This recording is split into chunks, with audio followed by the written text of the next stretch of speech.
Magandang araw po sa inyong lahat.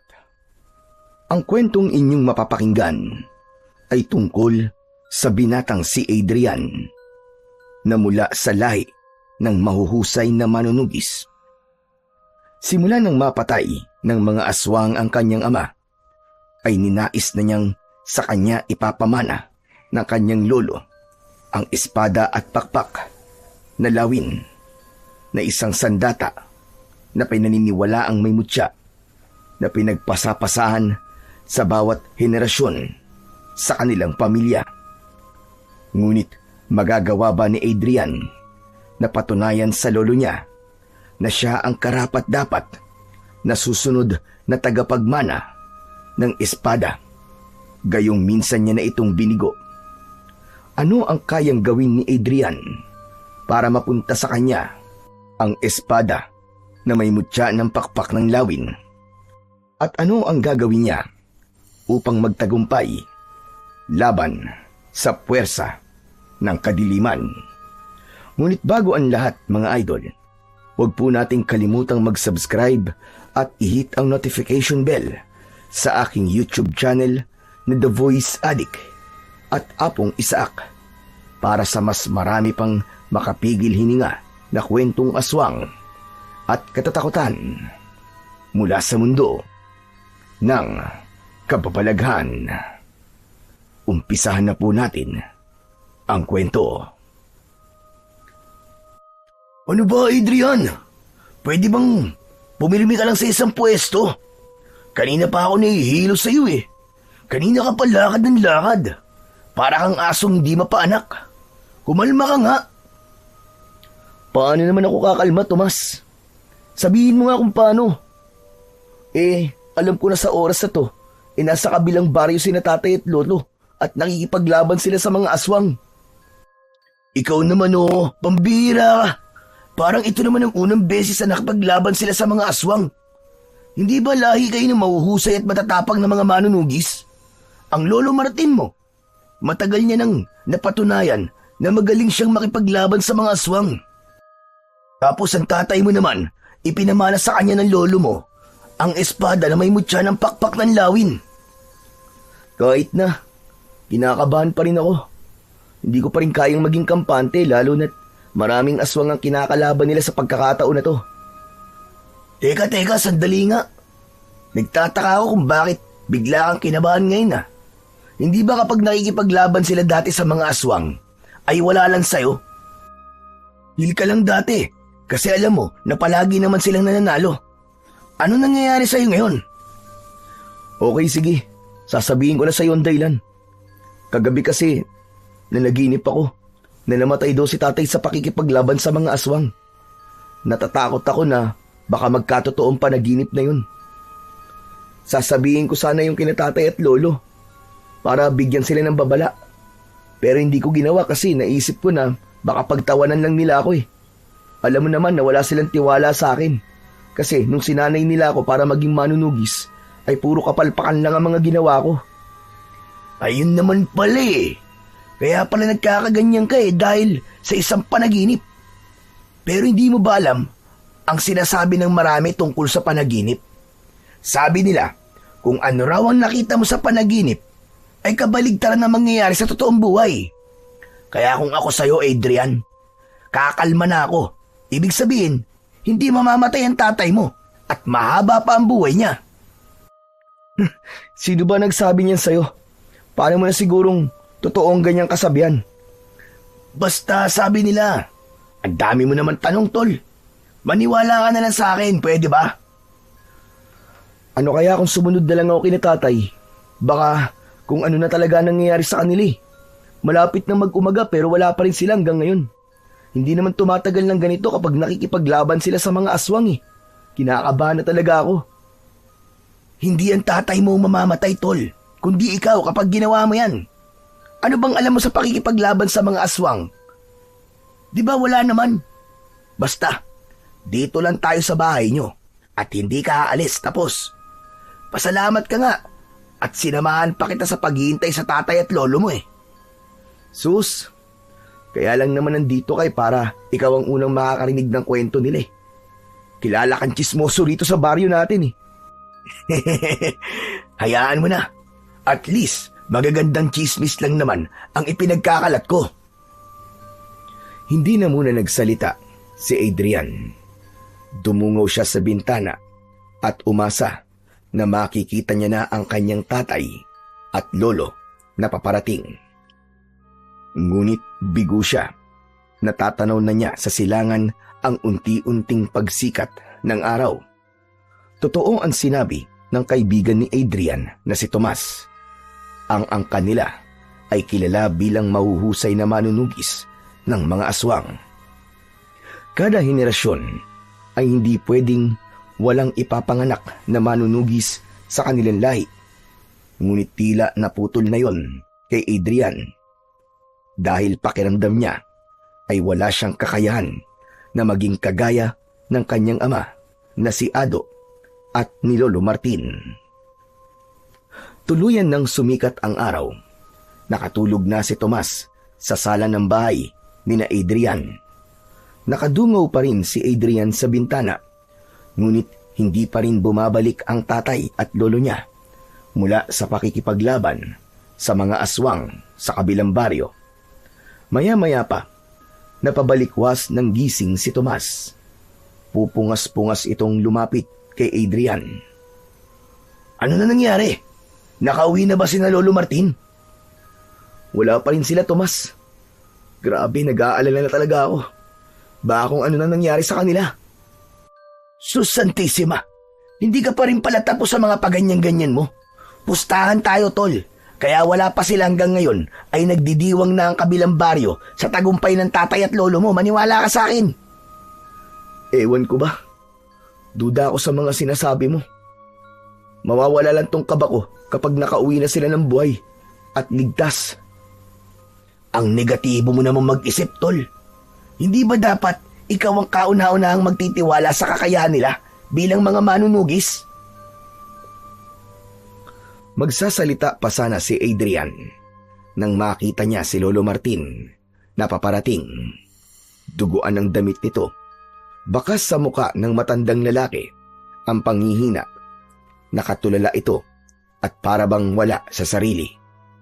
Agad na napansin ni Adrian na bitbit ng lolo niya ang espadang ipinamana nito sa kanyang ama.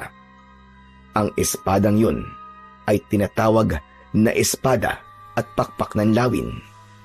Hindi alam ni Adrian ang kasaysayan ng naturang espada dahil ayon sa kanyang lolo ay sinasabi lang yun sa mga pinamamanahan ng naturang espadang may mutya. Oh, nandiyan na pala ang Lolo Martin mo eh. Sinalubong ni Adrian si Lolo Martin. Labis ang pag-aalala niya dahil hindi niya nakita ang kanyang ama. Lo, ano po nangyari? Nasaan po si tatay? Bakit hindi niya po siya kasama? Sa loob na tayo mag-usap. Naunang pumasok si Lolo Martin sa kanilang bahay. May pagtatakang sumunod dito si Adrian. Naupo ang matandang lalaki at basta na lang nito binitiwan ang espada na parabang wala yung halaga para rito. Hinilan ni Adrian ang isang upuan. Umupo siya sa harapan ni Lolo Martin habang si Tomas ay nasa tabi ng bintana. Lo, baka pwede niyo na po sagutin ang tanong ko. Si tatay po, nasan po siya? Huwag ka sanang mabibigla, Apo. Pero ang tatay mo, wala na siya. Ano po? Paano pong wala na? Patay na siya, Adrian. Patay na ang tatay mo. Hindi. Hindi po totoo yan. Hindi po pwedeng mamatay si tatay. Nagsasabi ako ng totoo, Apo. Pinatay siya ng mga aswang na nakalaban namin sa kabilang baryo. Hindi, Lolo, hindi. Nagbibiro lang po kayo. Imposibleng mapatay ng mga aswang si tatay. Hawak niya ang espadang may mutya ng pakpak ng lawin. Ang sabi niyo yan ang pinakamakapangyarihang sandata laban sa mga aswang, di ba? Kaya paano po siya mapapatay ng mga aswang? Napakabilis ng mga pangyayari. Pinagtulungan siya ng mga aswang. Nabitiwan niya ang espada at doon siya nilapa ng mga kalaban namin. Napakasakit na hindi ko man lang siya nagawang tulungan. Nabigo kami sa aming misyon. Nang umiyak si Lolo Martin, ay doon na napagtanto ni Adrian na hindi ito nagsisinungaling. Napatulala si Adrian at sumabog na ang kanyang mga luha. Hindi. Hindi pwede. Pero sabi niyo bago kayo umalis kagabi, ay buhay at ligtas kayong babalik dito, di ba? Bakit ganon? Bakit ganon, Lolo Martin? Napayuko si Lolo Martin habang patuloy na umiiyak. Maya-maya pa ay may mga kalalakihang dumating. May bitbit ang mga yon na pahabang kahon na gawa sa plywood. Naramdaman ni Adrian na ang tatay niya ang laman ng kahon na yon. Lumuluhang nilapitan ni Adrian ang mga lalaking may buhat sa kahon. Ibaba niyo ang kahon na yan. Ibaba niyo! Matapos ibaba ng mga lalaki sa lupa ang kahon, ay lumuhod si Adrian sa tabi nun. Nanginginig ang mga kamay na binuksan yon ni Adrian. Pakiramdam niya ay bumagsak sa kanya ang langit nang makita niya sa loob ng kahon ang duguan at sugatang katawan ng kanyang ama. Halos hindi niya na ito makilala sa dami ng sugat nito sa muka. Hindi alam ni Adrian kung paano hahawakan ang kanyang ama. Wala siyang nagawa kundi ang umiyak ng umiyak. Gusto niyang isipin na panaginip lamang ang lahat, pero alam niya na yon ay isang realidad. Wala na ang kanyang ama at habang buhay niya itong hindi na makakasama. Sa unang gabi ng lamay ng tatay ni Adrian ay dumagsa ang mga taong nais makiramay. Naroon ang ilan sa mga taong iniligtas ng tatay niya mula sa kamay ng mga aswang. Mabuti na lang at naroon si Tomas para tulungan sila sa pag-aasikaso sa mga nakikipaglamay. Habang nakaupo si Adrian sa tabi ng kabaong ng tatay niya, ay lumapit sa kanya ang kaibigan niyang si Tomas. Tol, paubos na pala mga biskwit ha. Ang dami pang tao na nakikipaglamay. Meron pa sa kwarto ni Lolo na 2 lata ng biskwit. Sandalit, kukunin ko lang. Wag na. Dito ka na lang at ako na lang ang kukuha. Tol, salamat ha. Salamat para saan? Sa pag-aasikaso mo sa mga tao rito. Nako, wala yun. Alam mo namang malaki ang utang na loob ko sa tatay mo, hindi ba? Nung bata pa ako, ay kinuha ako ng aswang. Ang tatay mo nagligtas sa akin, di ba? Kundi dahil sa kanya, aba, baka wala na ako ngayon dito. Napakarami talaga ng natulungan ni tatay, no? Tapos ako na nag-iisa niyang anak, ay siguradong hindi magiging kagaya niya.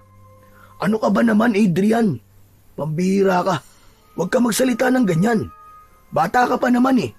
Hindi pa uli ang lahat para maging kagaya ka ng tatay mo. Pero kung sakaling hindi ka maging kagaya niya, paniguradong magiging magaling ka pa rin sa ibang bagay. O paano? Kukunin ko na muna yung mga biskwit ha.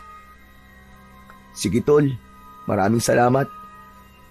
Umalis na si Tomas sa tabi ni Adrian. Sinilip ni Adrian ang kanyang ama sa loob ng kabaong. Hinaplos niya ang salamin na parabang sa paraan na yun ay nahahawakan niya ang muka ng kanyang ama. Tay, hindi ko po hahayaan na mauwi sa wala ang pagkamatay niyo, Tay. Gagawin ko po ang lahat para maipagmalaki niyo ako. Kahit nasa kabilang buhay ka na. Hindi na malayan ni Adrian ang pagpatak ng kanyang mga luha. Ngunit hindi nagtagal ay umurong ang luha niya nang marinig niya ang pagsigaw ni Tomas sa labas na parabang meron itong kaaway. Nang makita niya si Lolo Martin na tumakbo papunta sa labas, ay agad niya itong sinundan. Nakita nila si Tomas na nasa harapan ng kanilang bakuran. Agad itong nilapitan ni na Adrian at Lolo Martin. Nakita nila ang ilang mga tao na nagmamadaling naglakad palayo na nahinuha ni Adrian na mga sinisigawan ni Tomas. Huwag na kayong babalik dito ha! Mga wala kayong respeto sa patay! Mga buwisit kayo! Tomas, ano't sumisigaw ka rito? Abay, lasing ka ba? Saka, bakit mo pinaalis yung mga tao na yun? Hindi ba sina Aling Mosang yun? Nakikipaglamay sila rito kanina. Sus! Nandito lang naman ang mga chismosang yun para makikain ng biskwit at sopas eh. Tol, wala namang problema kung nandito sila para makikain lang eh. Saka panigurado na hindi lang pagkain kaya sila nandito. Hindi ba iniligtas ni tatay ang anak na buntis noon ni Aling Mosang mula dun sa tiktik? Sigurado ko na kaya sila nandito ay bukal sa loob nilang pakikiramay. Yun na nga tol eh. Tinulungan ng tatay mo ang anak ni Aling Mosang. Pero yung si Aling Mosang na yun, yung kismosa na yun, abay walang utang na loob. Ano ba sinasabi mo, Tomas? Pwede bang diretsuhin mo na kami? Ano bang dahilan at galit na galit ka kay Mosang at sa mga kasama niya? Paano ba naman po, Lolo? Habang namimigay po ako kanina ng mga biskwit, ay narinig ko pong pinag-uusapan ni na Mosang ang tatay ni Adrian. Abay, biruin nyo. Ang sabi nila ay wala raw kwentang manunugi si Mang Ado. Kasi sabi nila, kahit kay Mang Ado nyo raw po ipinamana yung espada, ay natalo pa rin siya ng aswang. At hindi lang yun, narinig ko mismo sa bibig ni Aling Mosang na sinisisi ng mga taga-kabilang baryo si Mang Ado kung bakit maraming namatay na tao ron. Umasa raw kasi ang mga tao kay Mang Ado, pero binigulang sila nito. Nababahalang tinignan ni Adrian ang kanyang lolo. Napansin niya ang galit sa muka ng matandang lalaki. Lolo, totoo po ba yun? Sinisisi ng mga tao sa kabilang baryo si tatay. Ang totoo ay ngayon lang nakarating sa akin ang sinabi ni Tomas. Hindi ko alam na sinisisi pala nila ang anak ko. Ginawa ni Ado ang lahat para maprotekta ng mga tao sa kabilang baryo. At sa kagustuhan niyang protekta ng lahat mula sa mga aswang, ay buhay niya ang naging kapalit. Isang beses lang nabigo ang tatay mo, Adrian. Isang beses lang sa napakaraming beses niyang nakapagligtas ng buhay ng iba. Tapos, ganun pa ang sasabihin nila sa anak ko. Kaya nga po, Lolo eh. Hindi po ba pwedeng ang mas maraming pagtulong at magagandang bagay na nagawa ni tatay ang alalahanin nila kaysa sa kanyang pagkamatay? Nako, marami talagang ganyang tao, tol. Magkamali ka lang ng isang beses, burado na kagad sa utak nila ang mga kabutihang nagawa mo. Sa ngayon, isang tabi muna natin ang bagay na yan. Ang mga tunay na nakikiramay na lamang ang pagtuunan natin ng pansin. Sige na. Matapos yun, ay bumalik na sa loob ng bahay sina Lolo Martin at Tomas. Naiwan si Adrian sa labas. Tinignan niya ang mga taong naroon at tinanong niya ang kanyang sarili kung ilan ba sa mga yon ang totoong malungkot sa pagkamatay ng kanyang ama. Matapos ang 3 gabi, ay inilibing na ang tatay ni Adrian. Pagkatapos ng libing, ay umuwi na sila ni Lolo Martin sa kanilang bahay. Sumalubong sa kanila ang nakakabinging katahimikan. Hindi maiwasang malungkot ni Adrian dahil sa katotohanan na simula sa araw na yon ay hindi na niya maririnig ang paghalakhak ng kanyang tatay. Masayahing tao kasi ito at sobrang mapagbiro. Nilapitan ni Lolo Martin ang espada na nasa isang sulok. Puno pa rin yun ng natuyong dugo mula sa huling pakikipaglaban ng tatay ni Adrian sa mga aswang. Kinuha ng matandang lalaki ang espada at tinignan. Kailangan ko na itong linisan bago ko itago. Lolo, naalala ko po yung sinabi niyo dati na kapag ipinamana ang espada na yan sa karapat-dapat, ay walang aswang ang makakapatay sa may hawak ng espadang yan. Nagtataka lang po ako kung bakit namatay pa rin po si tatay. Mahirap matukoy ang tunay na kasagutan sa tanong mo na yan, Adrian. Pero kung uunawain nating mabuti ang nangyari, maaaring hindi karapat-dapat ang tatay mo sa espadang ito. Pero paano pong nangyari yun? Nag-iisang anak niyo lang po si tatay. Paanong hindi siya magiging karapat-dapat? Siya lang po ang natatanging susunod sa yapak niyo, hindi po ba? Sa totoo lang ay hindi ko rin alam. Minsan ang mga ganitong mahiwagan sandata ay mahirap unawain. Ngunit ang sabi sa akin ng tatay ko na siyang nagpamana sa akin ito noon, sa bawat henerasyon ng ating pamilya ay may isang lalaki na dapat magmanang ito. Nag-iisang anak ko nga ang ama mo, kaya sa kanya ko to ipinamana. Kaya nagtataka ako kung bakit hindi siya ang karapat-dapat. Hindi po kaya may pagkakataon na may paglaktaw na nangyayari? Halimbawa po sa isang henerasyon ay walang karapat-dapat, pero sa susunod po ay meron na. Hindi ko talaga alam, Adrian. Gaya ng sinabi ko, mahirap maunawaan ng mga mahihiwagan sandata na gaya ng espadang ito.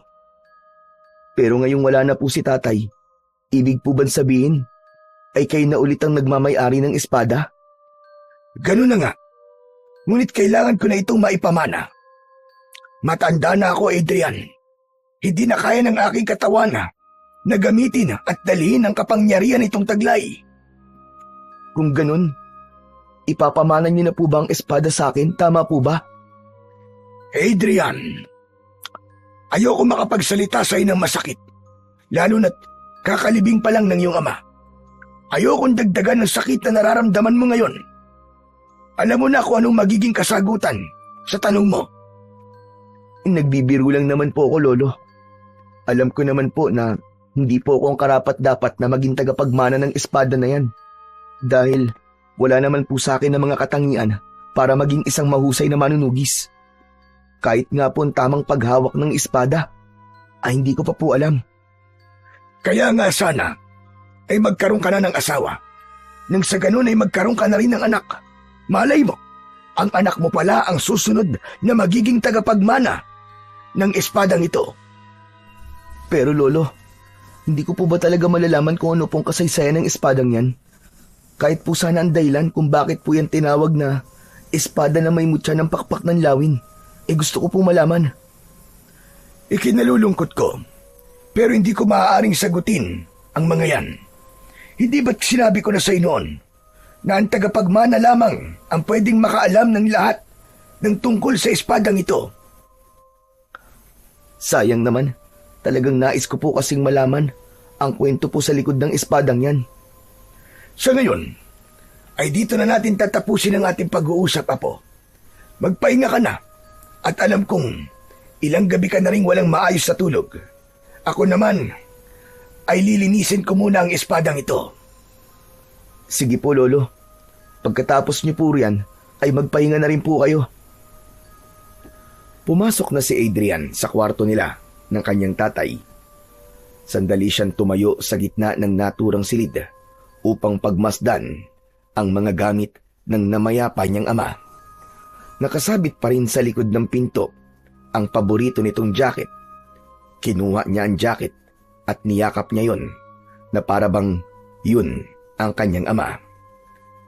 Naluwa si Adrian nang mapagtanto niya na kahit isang beses ay hindi niya nagawang yakapin ang tatay niya noong buhay pa ito.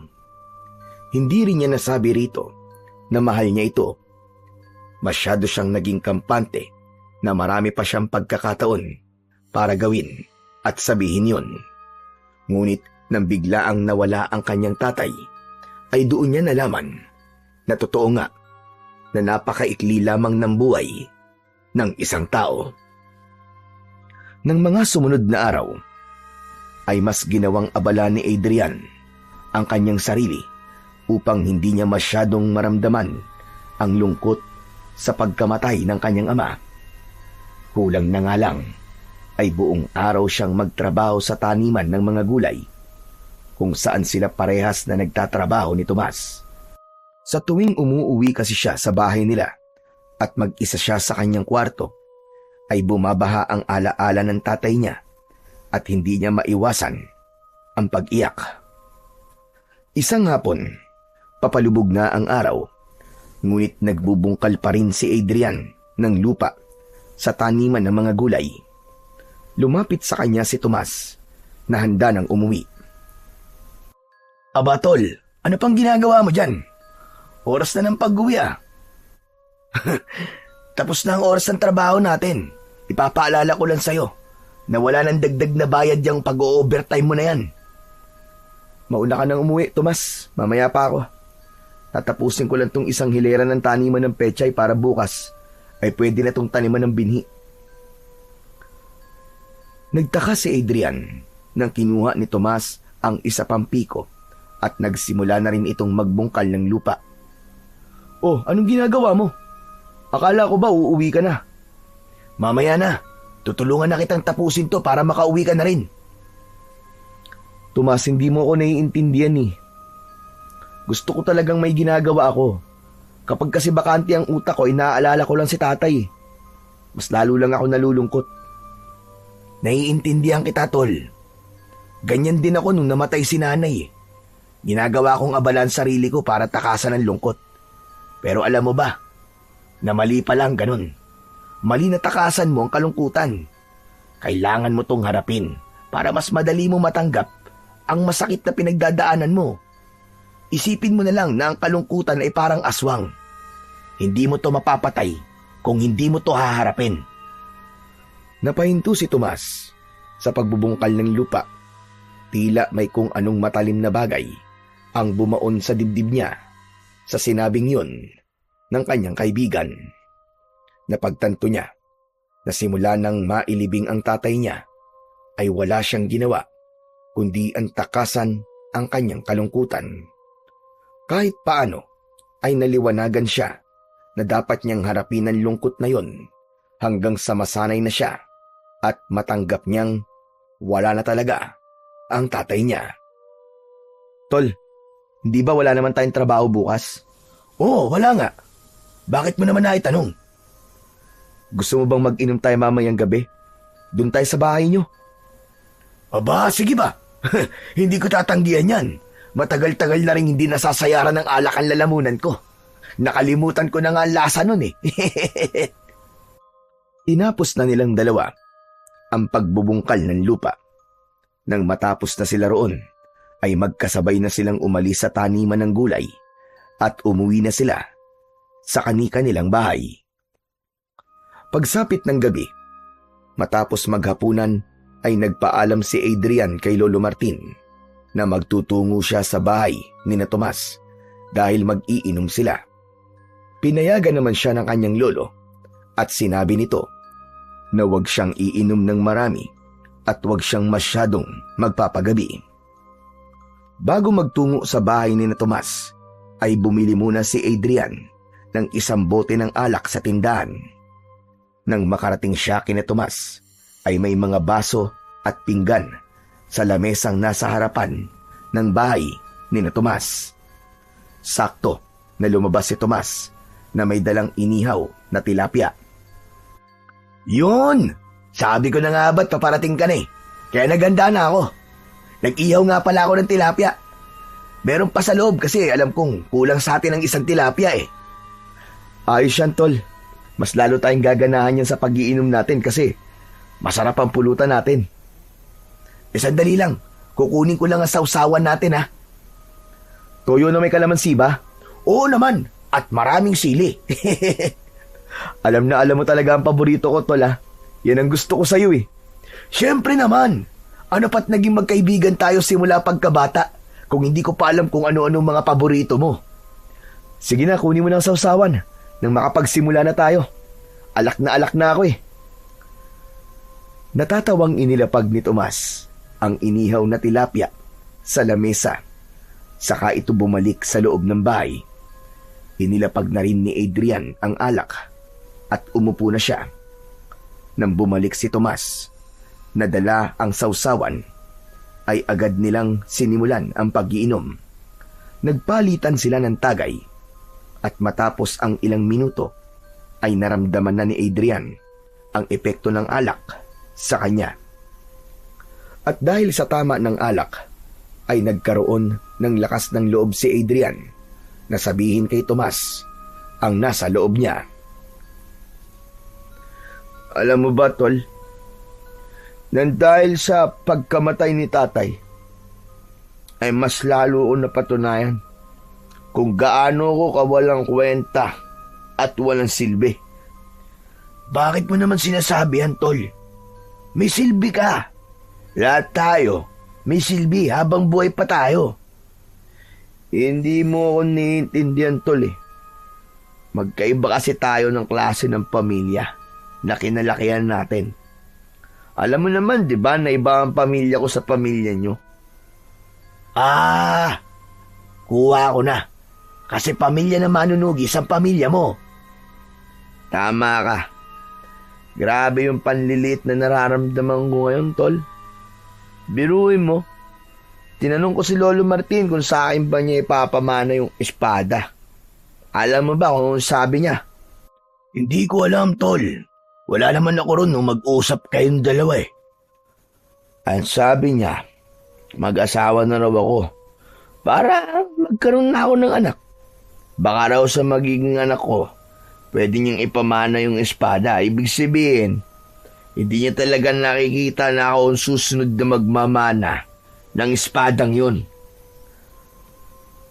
Bakit kasi hindi mo ipakita kay Lolo Martin na karapat dapat ka para sa espadang yun? Paano ko naman gagawin yun, tol? Di ba sinanay nila ako ni tatay tapos puros kapalpakan lang ang ginawa ko? Parang hindi na kasi mabura sa isip ng lolo ko yung ginawa ko na yun eh. Pakiramdam niya, hanggang ngayon, ganun pa rin ako. Bakit? Hindi ka na ba palpak ngayon? Di ba, hindi mo naman alam. Hindi mo malalaman kung di mo ulit susubukan na patunayan sa lolo mo ang sarili mo, tol. Ewan ko ba, tol? Pakiramdam ko tuloy, hindi niya ako totoong apo eh. Sana nga, ampun na lang ako para maintindihan ko kung bakit ayaw niyang ipamana sa akin yung espada na yon. Sus, imposible naman na ampong ka. Parang hinulma sa iisang hulmaan ang mukha niyo ni Lolo Martin para kayong pinagbiyak na mangga. Bagyang natawa si Adrian sa sinabing yun ni Tomas. Ngunit sa loob niya ay nagdamdam siya kung bakit ayaw ipamana sa kanya ni Lolo Martin ang espada na marami ng beses na pinagpasapasan sa bawat henerasyon sa kanilang pamilya.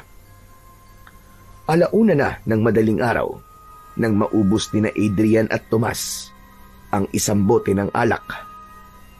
Nagpaalam na si Adrian sa kanyang kaibigan at nagsimula siyang maglakad pauwi sa kanilang bahay. Nang makarating na siya sa bahay, ay agad niyang napansin ang isang pahabang kahon na nakasabit sa dingding. Kinuha niya ang kahon at inilapag sa maliit na lamesa na nasa gitna ng sala. Binuksan niya yon at tumambad sa kanya ang espada. Malinis na ulit yun at makintab na. Tinignan at kinausap niya ang espada na parabang naiintindihan siya nun. Alam mo, ang tagal ko nang gustong mahawakan ka, espada. Pero hindi naman kita pwedeng hawakan kasi sabi ni Lolo, kapag hinawakan kita ay maraming mangyayaring kamalasan sa akin. Kasi hindi daw ako ang karapat-dapat. Ngunit nagulat si Adrian nang biglang lumabas si Lolo Martin sa kwarto nito. Lumapit sa kanya ang matanda. Lolo, hindi ko po hinawakan ng espada. Promise po. Teka, bakit nugising pa kayo, Lolo? Susunduin sana kita kina Tomas. Pero hindi ko na itinuloy kasi narinig ko ang mga sinabi mo habang nagiinom kayo, Apo. Alam ko na masama ang loob mo sa akin dahil hindi ko ipinamana sa iyo ang espadang yan. Lo, pasensya na. Lasing po ako nang sabihin ko ang mga yon. Kaya huwag niyo po yung seryosohin, Lo. Hindi po masama ang loob ko sa inyo, promise. Huwag mo nang itanggi. Alam ko na ang mga sinabi mo kanina ay totoong nasa loob mo, Apo. Sana'y maunawaan mo na hindi ko basta-basta pwedeng ipamana sa iyong espada, lalo na't hindi ka pa handa. Isa pa, natuto na rin ako sa nangyari sa tatay mo. Ayoko nang magkamali sa pagkakataon na ito. Pero Lo, wala po ba talagang paraan para ako po ang sunod na magmana ng espada? Sa totoo lang, marami po akong naririnig na sinasabi ng mga tao rito sa baryo. Sinasabi po nila na ako ang naiiba sa pamilya natin. At wala akong kakayaang ipagtanggol ang ating baryo kung sakaling muling magkaroon ng pagsalakay ng aswang. Lo, pakiramdam ko napakaliit at ang hina ko. Kung papakinggan mo ang sinasabi sa iyo ng iba, ay talagang ganyan ang mararamdaman mo. Tandaan mo, Apo, walang ibang higit na nakakakilala sa iyo, kundi ang sarili mo lang. Ipakita mo sa akin, Adrian, na karapat-dapat kong ipagkatiwala o ipamana sa iyo ang espada. Teka. Ano pong ibig niyo sabihin? Binibigyan niyo po ako ng pagkakataon na muling patunayan ang aking sarili para sa espada? Tama ka, Adrian. Ngunit ito na ang huling pagkakataon mo.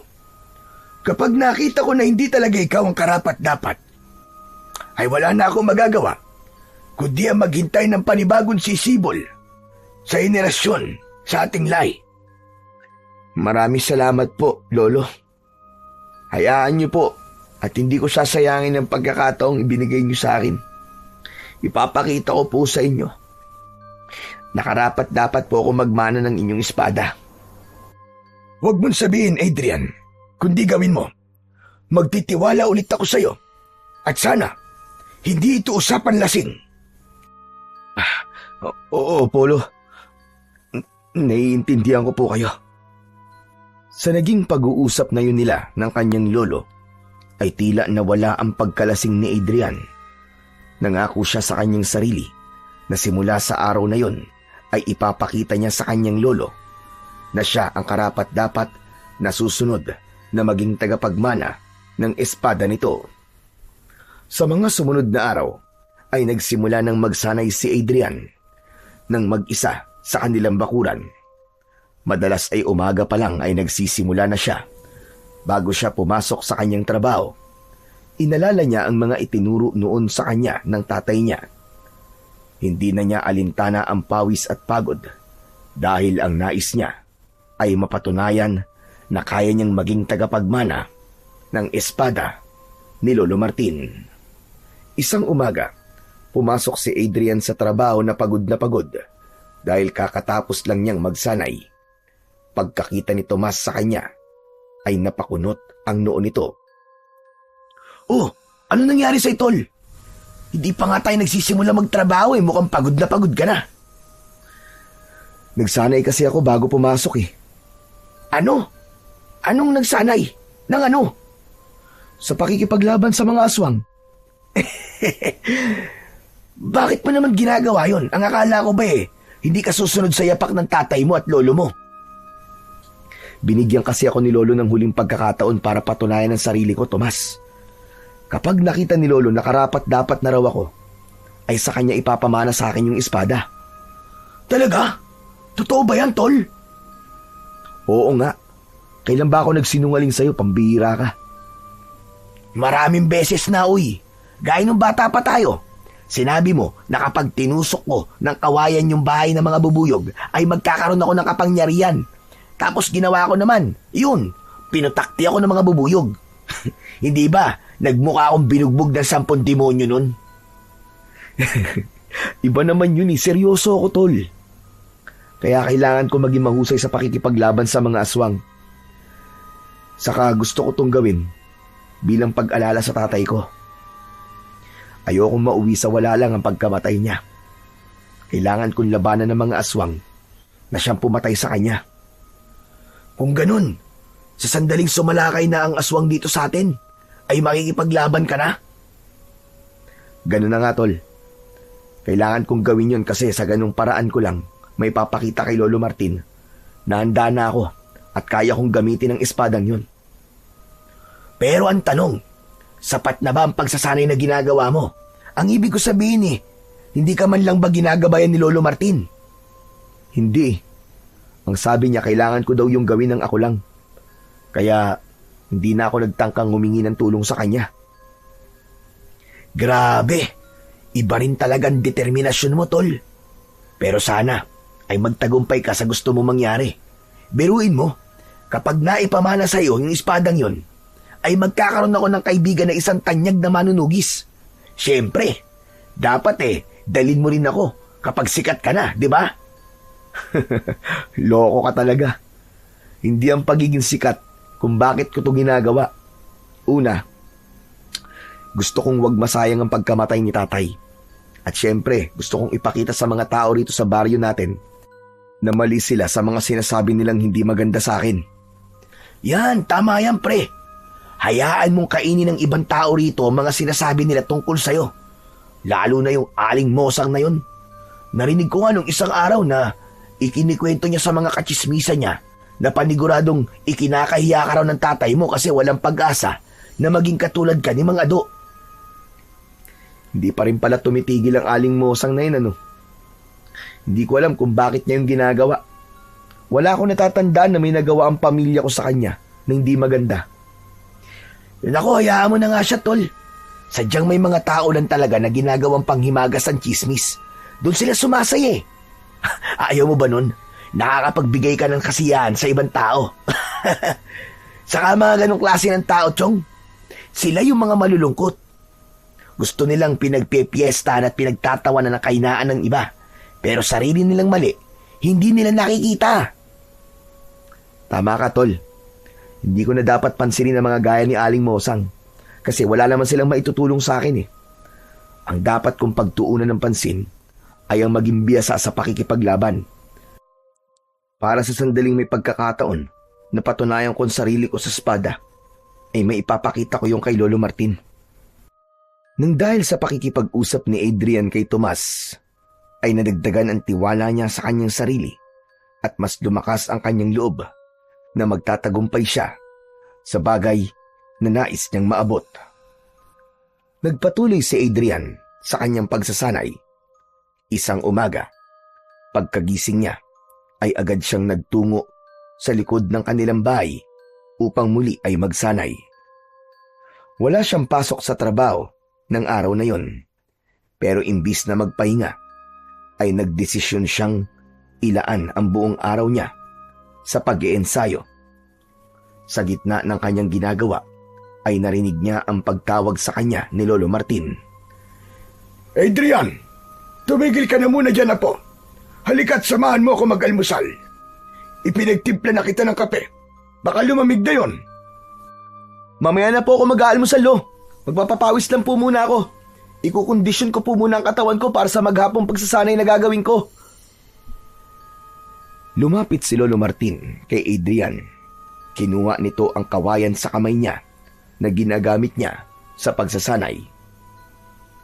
Natutuwa ko sa dedikasyong ipinapakita mo para maging mahusay sa pakikipaglaban. Ang totoo ay lihim kitang pinapanood at humahanga ako sa mga nakikita ko sa iyo, apo. Kahit walang nagtuturo sa iyo, ay nagagawa mong paghusayin ang galaw mo sa bawat araw na lumilipas. Naku, maraming salamat po, Lo. Mas lalo tuloy lumakas ang loob ko dahil po sa sinabi niyo. Ang totoo nga po niyan, Lo. Inaalala ko lang po yung mga itinuro niyo noon ni tatay sa akin. Magandang ginagawa mo. Ngunit hindi mo rin dapat pabayaan ang iyong kalusugan. Ito dapat ang gawin mong prioridad. Dahil walang silbi kung magiging mahusay ka nga sa pakikipaglaban, tapos mahina naman ang iyong katawan. Kaya dapat ay kumain ka ng sapat at sa tamang oras. Huwag ka mag-alala, dahil simula sa araw na ito, ay makakasama mo na ako sa iyong pagsasanay. Ano po? Ano pong ibig niyo sabihin, Lolo? Tutulungan na kita sa iyong pagsasanay para mas maging maayos ang iyong mga galaw sa pakikipaglaban. Pero sa tingin ko, ay hindi mo na kailangan ng aking tulong dahil kaya mo na yan ang mag-isa. Hindi po, Lolo. Kailangan ko po ang tulong nyo. Iba pa rin po kung may gabay nyo ang pagsasanay na ginagawa ko. Sigurado ka ba?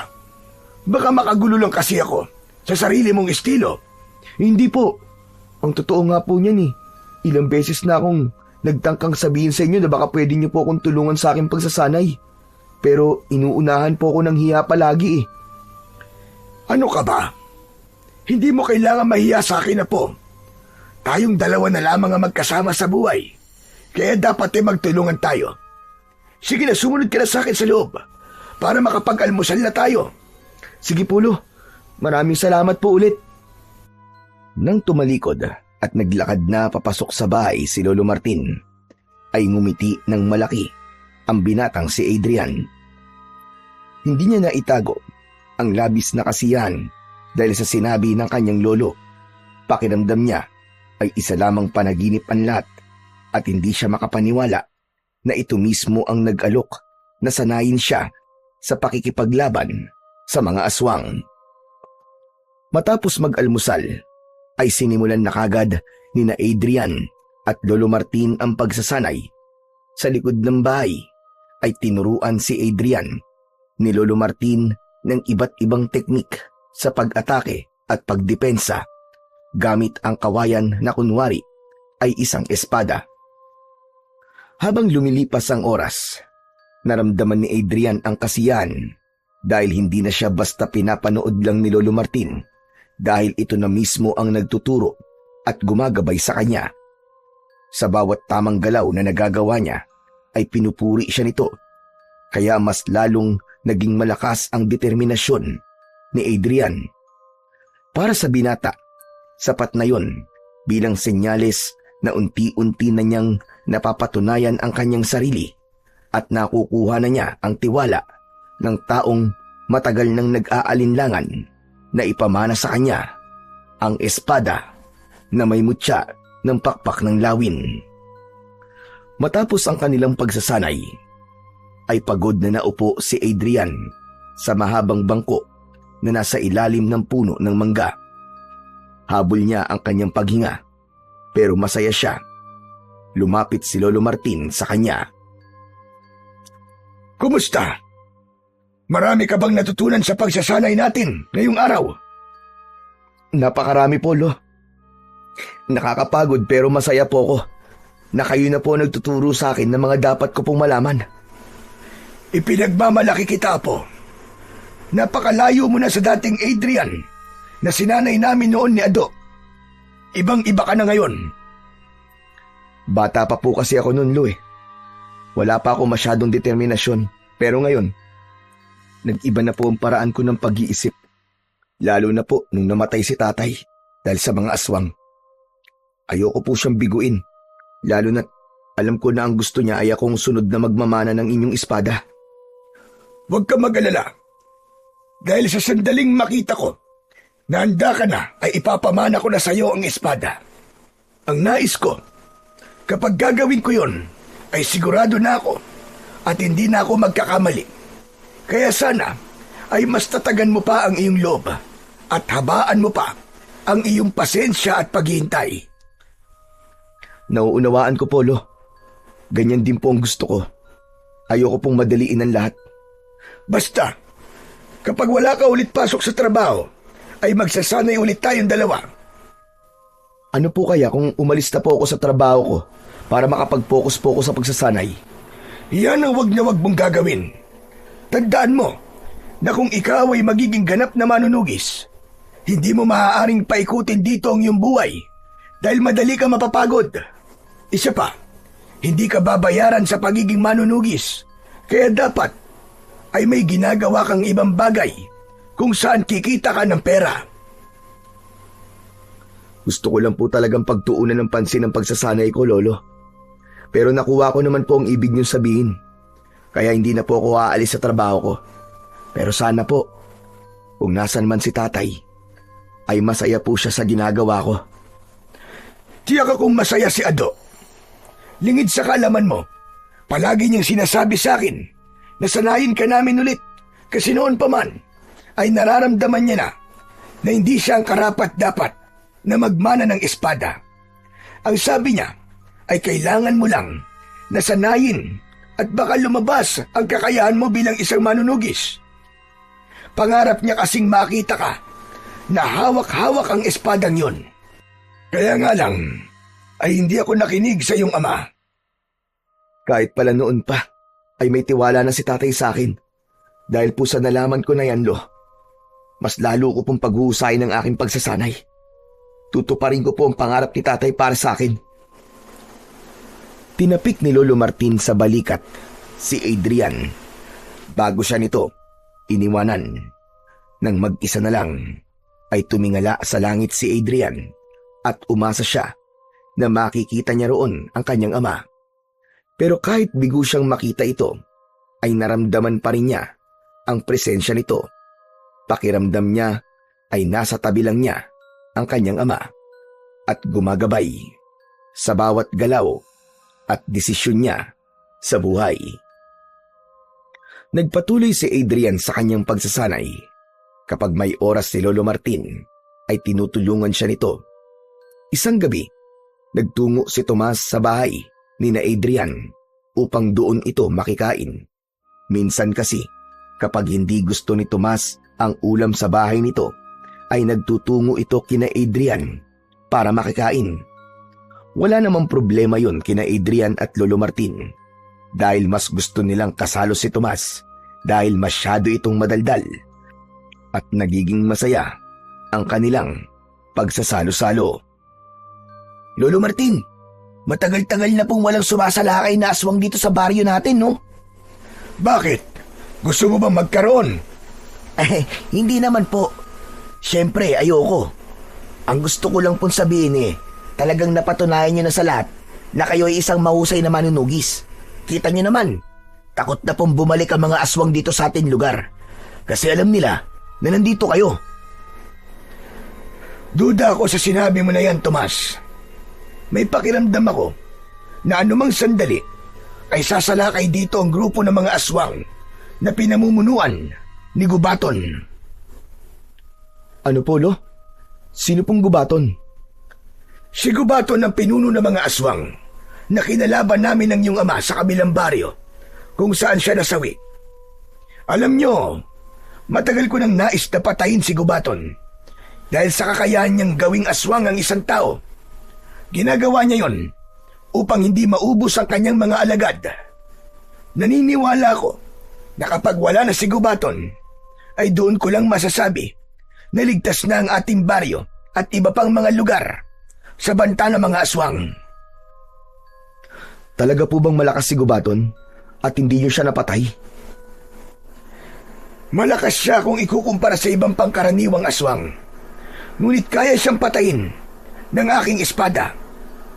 Kung ganun, bakit hindi niyo pa po siya patayin? Pasensya na, pero hindi ko masasagot ang tanong mo na yan.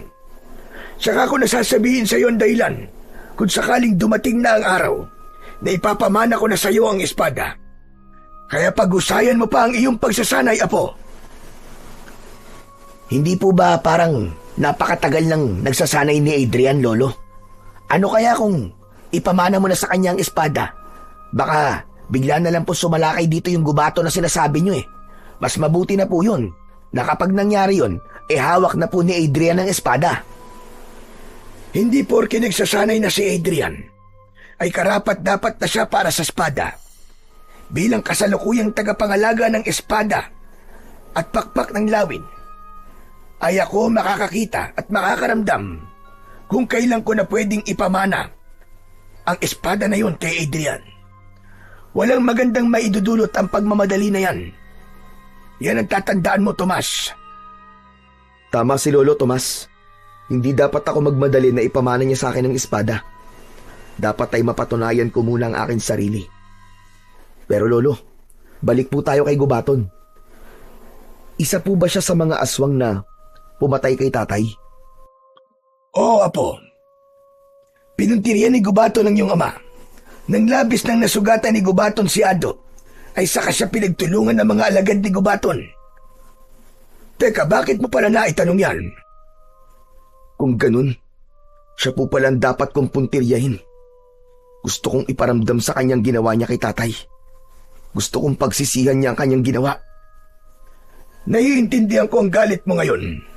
Pero ipapaalala ko lamang sa iyo na hindi magandang motibasyon ang paghihiganti. Ang dapat mong maging motibasyon ay ang mga taong maaari pang maging biktima ni Gubaton at ng mga alagad niya. Isipin mo na ang mga anak na gaya mo na maaaring mawalan ng magulang nang dahil sa mga aswang. Sigurado ko na kapag naging ganyan ang paraan mo ng pag-iisip, ay makukuha mo ang iyong gustong mangyari. Marahang tumango si Adrian kay Lolo Martin. Doon niya napagtanto na talagang kailangan niya nang manahin ang espada dahil wala silang ideya kung kailan muling sasalakay si Gubaton. At baka sa sunod nitong pagsalakay ay sa baryo na nila Adrian. Matapos manghapunan ay hindi mo na umalis si Tomas sa bahay ni na Adrian. Nakipagkwentuhan muna ito kay Adrian habang si Lolo Martin ay naghuhugas ng kanilang pinagkainan sa likod ng bahay. Alam mo, Tol, hindi na ako makapaghintay na mapunta sa iyo yung espada eh. Ang astig mo sigurong tignan habang hawak mo yun tapos nakikipaglaban ka sa mga aswang, no? Sus, gusto mo lang kasi akong ipagyabang kaya atat na atat kang mangyari yun. Aba, dapat lang na ipagyabang kita kasi best friend kita eh. At hindi lang kita ipagmamayabang, ipagmamalaki rin kita. Tol, sana wag mo akong kalimutan kapag sikat na manunugis ka na ha. Baka mamaya isnabin mo na lang ako. Hindi ba sabi ko sa'yo ay hindi ko hangad ang sumikat? Ang gusto ko lang ay tuparin ang pangarap ni tatay para sa akin na maging susunod na tagapagmana ng espada. Siyempre gusto ko ring mapatay si Gubaton para hindi na kailangan matakot ng mga tao dito sa atin at sa iba pang baryo. Parang imposible naman kasing hindi ka maging sikat kapag naging kagaya ka ng tatay at lolo mo. Sigurado ako na marami ang hahanga sa'yo. Kaya sana, huwag mo kong kalimutan kapag nangyari yun. Oo na. Hindi kita kakalimutan para matahimik ka na dyan. Natawa si Tomas sa sinabi ni Adrian. Ngunit naputol ang pagtawa nito ng isang lalaki ang humahangos na dumating. Bakas sa mukha ng lalaki ang labis na takot. Ayon sa lalaki, ay may mga bahay sa unahan ng baryo na sinasalakay ng aswang at kailangan ng tulong ni Lolo Martin. Hindi na kailangan puntahan ni Adrian sa likod ng bahay ang lolo niya dahil narinig nito ang sinabi ng lalaki. Kaya nagmamadali itong tumakbo papasok ng bahay. Nang lumabas ang matandang lalaki, ay dala na nito ang espada at sa kabilang kamay ay isang matalim na itak. Inabot ni Lolo Martin ang itak kay Adrian, ngunit hindi niya yun tinanggap. Ito na ang pagkakataon mo para patunayan ang iyong sarili. Gusto ko na ikaw ang maging katulong ko sa pagharap sa mga aswang ngayong gabi. Lolo, hindi po ako sigurado kung handa na po ba ako makipaglaban eh. Hindi yan ang inaasahan kong sagot mula sa'yo. Pero kung hindi ka pa talaga handa, ay ako na lang ang mag-isang makikipaglaban sa mga aswang. Sige na, pumasok na kayo sa loob at wag muna kayong lalabas. Inilapag ni Lolo Martin ang itak sa mahabang upuan at saka ito tumakbo ng mabilis. Dala ang espada na may mutya ng pakpak ng lawin. Tol, anong ginawa mo? Bakit hindi mo tutulungan ng lolo mo? Hindi ko kasi alam kung kaya ko nang humarap at makipaglaban sa mga aswang eh. Ano pa't nagsasanay ka araw-araw, di ba? Halos 1 buwan ka na nagsasanay para sa kaalaman mo. Saka, hindi ba, ikaw na mismo nagsabi sa akin na iniintay mo ang pagkakataon na to? Paano kung ito na ang huling pagkakataon na ibibigay sa'yo ng lolo mo? Sige nga, paano kung maisip niya na hindi talaga ikaw ang karapat-dapat na susunod na magmamana ng kanyang espada kasi hindi mo siya tinulungan ngayong gabi? Sandaling natigilan si Adrian at tinignan niya ang itak. Nanginginig ang buong katawan niya dahil samot-saring emosyon ang kanyang nararamdaman. Tama ka, Tol. Baka nga kapag wala akong ginawa ngayong gabi ay magdesisyon si Lolo na wag nang ipamana sa akin ng espada. Natatakot ako, pero kailangan ko makipaglaban sa mga aswang. Hindi ko pwedeng hayaang mahirapan si Lolo na mag-isang lumaban sa mga aswang. Yan, ganyan nga. Ano pang ginagawa mo rito? Kunin mo na ang itak at sundan mo na ang lolo mo. Bilisan mo! Hindi na nagsalita si Adrian. Dinampot niya ang itak at saka tumakbo papunta sa direksyong pinuntahan ng kanyang lolo. Malayo pa lang ay dinig na dinig niya ang sigawan ng mga taong inaatake ng mga aswang. Nang makarating siya sa unahang bahagi ng baryo, ay nakita niya si Lolo Martin na nakikipaglaban sa mga aswang. May ilang kalalakihan naman na tumutulong dito. Dapat lang natulungan ko si Lolo sa pakikipaglaban. Ang ibang tao nga tinutulungan siya. Dapat ako rin na apo niya. Tumakbo si Adrian papalapit kay Lolo Martin. Nagulat ang matanda nang makita siya. Adrian, apo! Anong ginagawa mo rito? Akala ko ba hindi ka pa handang makipaglaban? Lo, naisip ko po na tama kayo ni Tomas. Pagkakataon ko na po to para ipakita sa inyo na karapat-dapat akong sumunod sa inyong yapak. Mabuti naman at natauhan ka na. Pero mag-iingat ka, apo. Mababangi sa mga aswang na ito. Mabilis ang mga aswang at sabay-sabay sumugod ang mga yun. Naghiwalay sina Adrian at Lolo Martin. Isang aswang ang umatake kay Adrian. Agad siyang nakaramdam ng takot at halos mabitiwan niya ang kanyang hawak na itak. Nakaiwas siya nang muntik na siyang sunggaban nito. Tinaga niya ang aswang sa dibdib na naging sanhi para malakas siyang mapahiyaw. Sa pag-ikot ng mga mata ni Adrian, ay nakita niya si Lolo Martin na pinagtutulungan ng 3 aswang. Sinunggaban ito ng isang aswang, kaya natumba ito at kumawala sa kamay nito ang espada. Sabay-sabay na sinunggaban ng 3 aswang si Lolo Martin. Pakiramdam ni Adrian ay dinidurog ang puso niya sa malakas na sigaw ng matanda. Sumugod si Adrian sa 3 aswang at buong lakas niyang isinaksak ang itak sa likod ng isang aswang. Bumagsak ang naturang aswang. Ang isang aswang naman ay umatake sa kanya. Iniwasan niya ito sabay taga sa leeg, habang ang natitirang aswang ay tila natakot sa kanya at tumakbo palayo. Nagpatuloy ang laban nang muling nakabangon si Lolo Martin, habang si Adrian ay nabuhay ang apoy sa dibdib at nagsimula ng gamitin ang mga teknik na natutunan niya sa kanyang lolo mula sa kanilang pagsasanay. Hanggang sa biglang huminto ang lahat ng aswang nang may narinig ang mga ito na isang malakas na alulong mula sa malayo. Parang utos yun na nagmula sa pinuno ng mga aswang. Isa-isang umatras ang mga aswang hanggang sa tuluyan ng nilamon ang mga yun ng dilim. Ang unang nilapitan ni Adrian ay si Lolo Martin. Duguan ito at puno ng sugat sa katawan. Bakas sa mukha ng matanda ang panghihina. Lolo, kailangan ko po kayong daling kay Mang Tasyo. Kailangan magabot po mga sugat nyo. Unahin mo na munang tulungan ng ibang mga sugatan.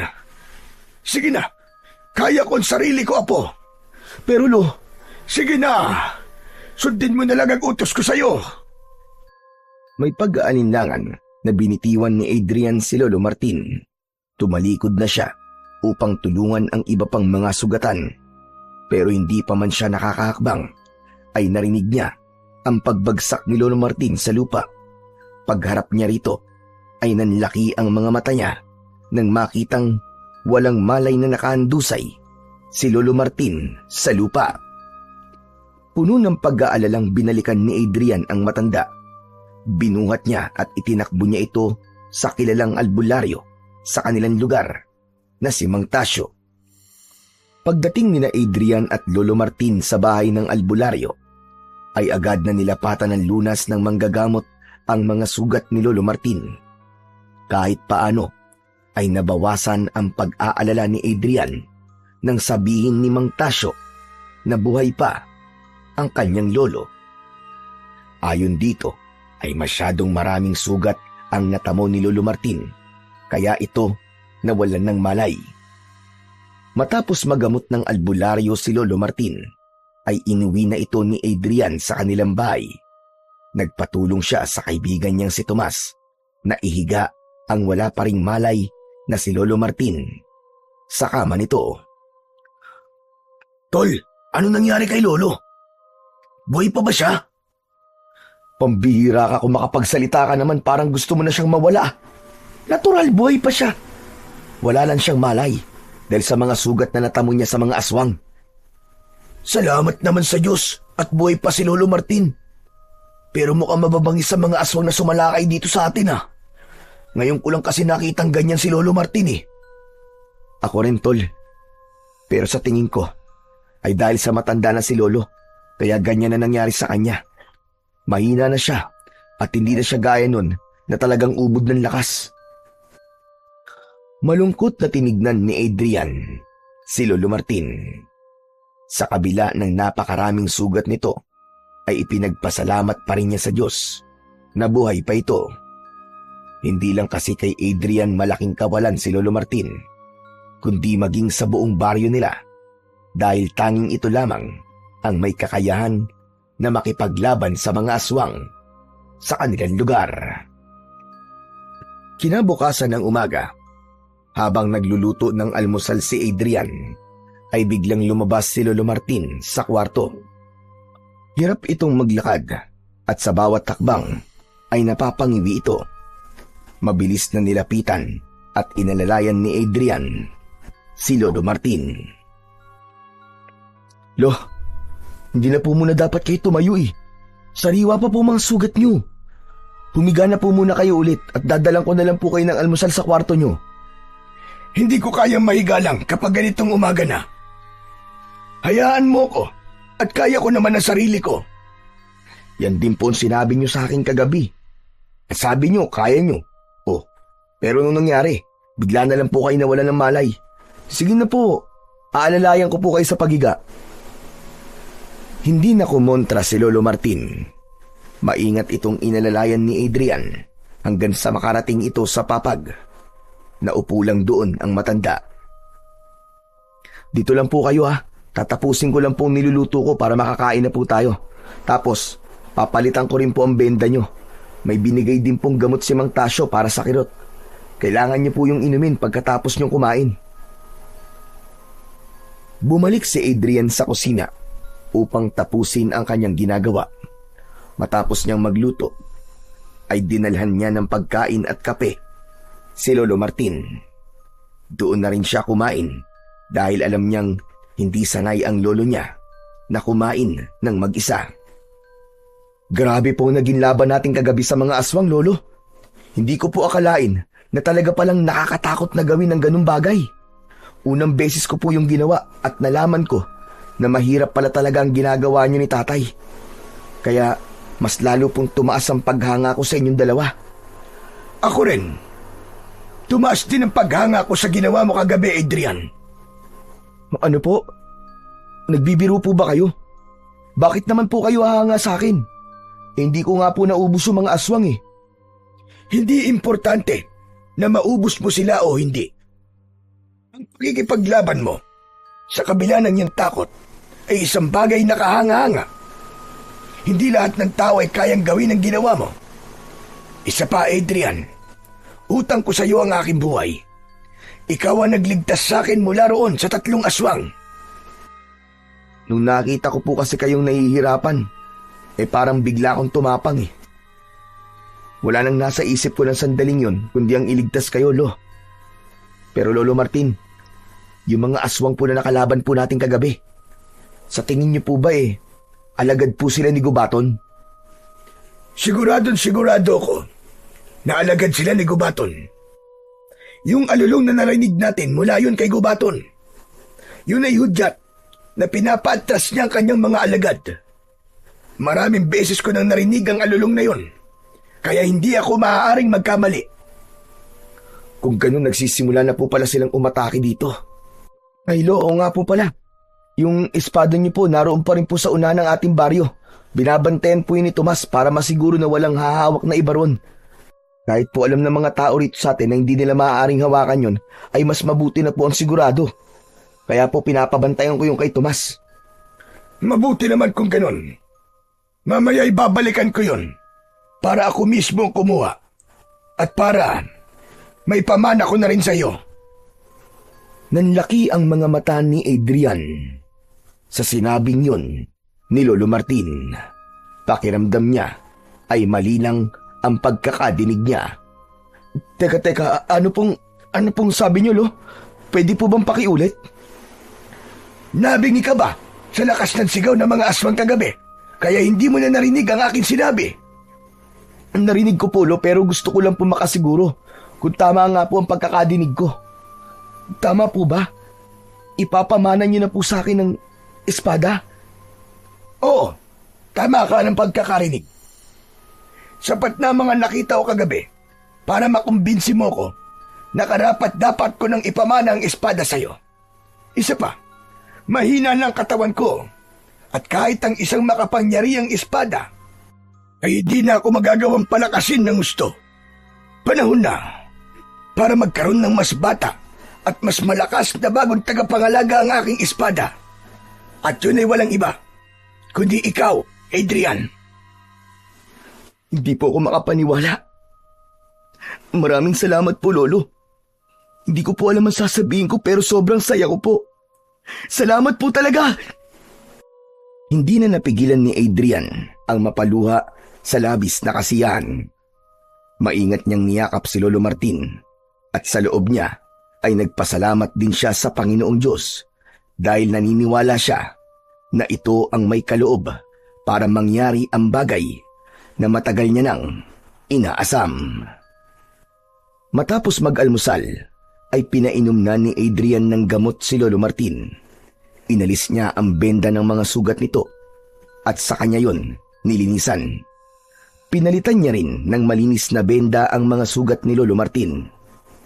Hindi na nag-aksaya ng oras ang dalawa at pinuntahan na nila ang kinaroroonan ng espada na may mutya ng pakpak ng lawin.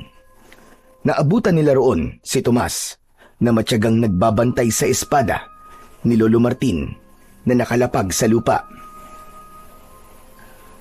Hay! Salamat sa Diyos at andito na kayo. Magdamag kong binantayan ng espada niyo, Lolo, ha? Sinigurado ko na talagang walang ibang humawak niyan. Maraming salamat sa iyo, Tomas. Talagang maaasahan ka pagdating sa mga ganitong bagay. Sige na, Tomas. Maaari ka nang umuwi sa inyo para makapagpahinga. Okay po, Lo. Magpagaling po kayo, ha? Tol, mauna na ako. Nagpasalamat din si Adrian sa kanyang kaibigan bago ito tuluyang umalis. Kinuha ni Lolo Martin ang espada at naglakad na sila pabalik sa kanilang bahay. Pagpasok nila sa bahay ay inilapag ni Lolo Martin ang espada sa lamesang nasa gitna ng sala. Magkatabi silang naupo sa mahabang upuan. Hindi ba't noon pa man ay gusto mo nang malaman ang kasaysayan ng espadang yan, Apo? Opo, Lo. Marami po akong gustong malaman tungkol po sa espada nyo. Ngayong ipapamana ko na yan sa'yo, ay nararapat mo nang malaman ang lahat-lahat tungkol sa espada na may mutya ng pakpak ng lawin. Isang malalim na paghinga ang pinakawalan ni Adrian. Labis ang pagkasabik niya dahil napakatagal na panahon niyang hinintay ang pagkakataong yun. Ang espadang yan na tinawag na espada at pakpak ng lawin. Dahil yan, nagmula sa mahiwagang lawin na inalagaan ng diwatang si Salia. Nang mamatay ang naturang lawin, ay ginawang espada ni Salia ang mga pakpak nito na ipinagkaloob sa isang mutya. Yun ang dahilan, kaya may makikita kang disenyo ng pakpak ng lawin sa pagitan ng hawakan at talim nito. Kaya po pala talagang makapangyarihan ng espada na yan. Kasi isang diwata po may gawa niyan. Tama ka, Apo. At kaya yan napunta sa ating angkan ay dahil noon pa man ay nakikipaglaban na sa mga aswang ang ating mga ninuno. Nais ni Salia na gamitin ang espada niya sa kabutihan at pakikipaglaban sa kasamaan. Kaya ibinigay niya yan sa pinakamalakas na manunugis ng ating angkan. At doon na sinabi ni Salia na yan ay kailangang pagpasapasan sa bawat henerasyon sa ating pamilya. Kung sino man ang pagmamanahan ng espada na yan ay magkakaroon ng kakaibang lakas laban sa mga aswang dahil sa mutya. Ngunit gaya ng aking sinabi noon, kapag napunta ito sa hindi karapat-dapat, hindi may bibigay ng espada ang buong kapangyarihan nito sa may hawak dito. Kaya po pala, hindi na protekta ng espada si tatay. Ngayon ay talagang nauunawaan ko ng hindi talaga siya ang karapat-dapat. Yan din ang napagtanto ko sa aking pagninilay-nilay. Maaari ring tama ang sinabi mo na minsan ay walang karapat-dapat sa isang henerasyon, kaya lumalaktaw ito. At sana ay tama ako sa desisyon kong ipamana na ito ngayon sa iyo, Apo. Sana nga po, Lolo. Papatunayan ko po sa inyo na ako talaga ang nararapat na susunod na magmamay-ari ng espada nyo. Ngunit may isa pa akong sasabihin sa iyo tungkol sa espadang yan, Adrian. Sinabi noon ni Salia na isang tao sa ating angkan ang may kakayahang ilabas ang pinakarurok na kapangyarihan ng espada. Isang tao na itinakda. Ibig sabihin, Lo, may ilalakas pa po ang espada? Meron pa. Isang kapangyarihan na kahit sinong aswang ay hindi kakayanin. Ano pong klaseng kapangyarihan yun, Lolo Martin? Hindi ko rin alam, Apo. Sa dami na ng nagmamay-ari ng espadang yan, ay wala pang nakakapagpalabas ng rurok ng kapangyarihan yan. Hindi naman po siguro akong itinakda. Hindi ko na po nanaisin yun dahil masyado nang mataas ang pangarap ko kung pati yun po ay gugustuhin ko pang abutin. Sapat na po sa akin na ipinamana niyo po sa akin ng inyong espada. Hindi natin alam ang mangyayari sa mga susunod na araw, kaya wag muna tayong magsalita ng tapos. Pero ngayon, oras na para ipamana ko sa iyo ang espada na may mutya ng pakpak ng lawin. Halika, tumayo ka sa tabi ng espada. Sinunod ni Adrian ang sinabi ni Lolo Martin. Kinuha ni Lolo Martin ang espada at tumayo ito sa harapan ni Adrian. Pinaluhod nito si Adrian na agad naman niyang ginawa. Ipinatong ng matanda ang talim ng espada sa kaliwang balikat ni Adrian at pagkatapos ay sa kanan. Sa araw na ito, tinatapos ko na ang tungkulin ko bilang tagapangalaga ng espada na may mutya ng pakpak ng lawin. Ang pangangalaga sa espadang ito ay aking ipinagkakatiwala sa aking apo na si Adrian. Naniniwala ako na siya ay karapat-dapat dahil sa kanyang tapang at malinis na puso. Kinuha ni Lolo Martin ang kaliwang kamay ni Adrian at gamit ang talim ng espada ay hiniwa nito ang palad ni Adrian. Napangiwi si Adrian sa sakit, ngunit tiniis niya yon. Batid niya na yon ay parte ng ritual ng pagpapasa sa kanya sa pangangalaga ng espada. Iginiya ni Lolo Martin ang dumudugong palad ni Adrian sa tapat ng espada. Pumatak ang dugo niya sa talim nun. Pinatayo na siya ni Lolo Martin pagkatapos. Sa ngalan ng diwatang si Salia na siyang lumikha sa espada na aking hawak at sa kapangyarihang ibinigay sa akin na siyang pipili sa bagong tagapangalaga, buong puso kong ipinapamana sa iyo, Adrian, ang espada na may mutya ng pakpak ng lawin. Ngayon, maaari mo na itong hawakan at tanggapin. Inilahad ni Adrian ang kamay niya. Nang ilagay doon ni Lolo Martin ang espada, ay naramdaman niya ang init nun. May kakaibang sensasyon siyang naramdaman sa kanyang buong katawan. Isang mainit na enerhiya ang dumaloy sa kanyang mga ugat Maingat na hinawakan ni Adrian ang espada. Tinignan niya ang bawat detalyeng nakaukit doon.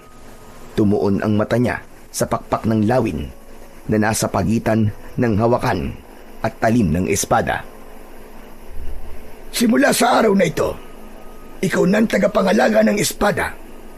Gamitin mo yan sa kabutihan at pakikipaglaban sa kasamaan. Gamitin mo ang espadang yan sa pagtulong sa mga nangangailangan. Pangako po, hindi ko po ito gagamitin sa kasamaan. Ipapakita ko po sa inyo at kay Salia na ako ay karapat-dapat na maging tagapangalaga ng espada ng pakpak ng lawin. Habang hawak ni Adrian ang espada, ay naramdaman niya ang bigat nito sa kanyang mga kamay. Alam niya na yun ay dahil sa kapangyarihang nakapaloob sa espada. Agad ding sinimulan ni Lolo Martin ang pagsasanay kay Adrian sa paggamit ng espada. Tinuruan nito si Adrian kung paano ang tamang paghawak sa espada at kung paano ang pag-atake at pagdepensa. Naramdaman ni Adrian ang kakaibang ugnayan nila ng espada na para bang sumasabay ang sandata sa tibok ng kanyang puso. Isang hapon, habang abala si Adrian sa pagsasanay ng mag-isa, ay biglang dumating si Tomas. Hindi niya namalayan ang pagdating ng kanyang kaibigan, kaya nang ihampas niya sa hangin ng espada, ay muntik na itong mapugutan ng ulo.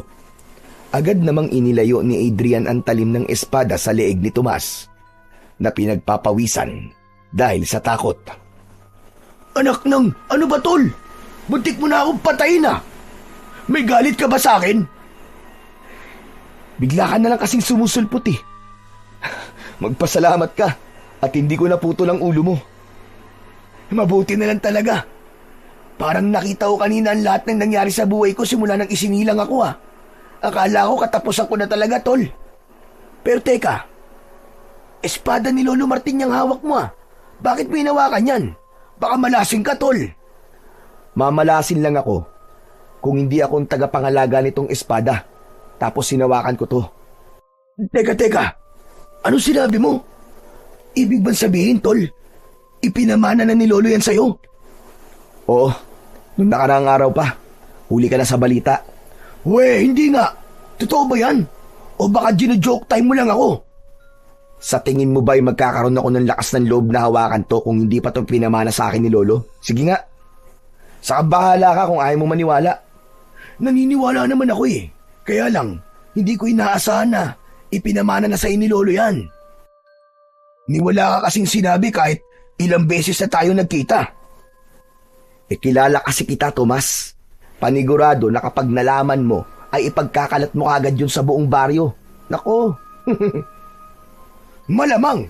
Siyempre, proud na proud ako sa'yo eh. Pero kung may pagsasabihan man ako na una, yun ay walang iba kundi si Aling Mosang para matigil na siya sa pagsasalita ng kung ano-ano laban sa'yo. Alam mo naman ang katsismosahan ng isang yun. Hayaan mo na lang siya, Tomas. Saka, makikiusap sana ako sa'yo na wag mo munang sabihin kahit na sino na ipinamana na ni Lolo sa akin tong espada ng lawin. Ha? Chong, bakit naman?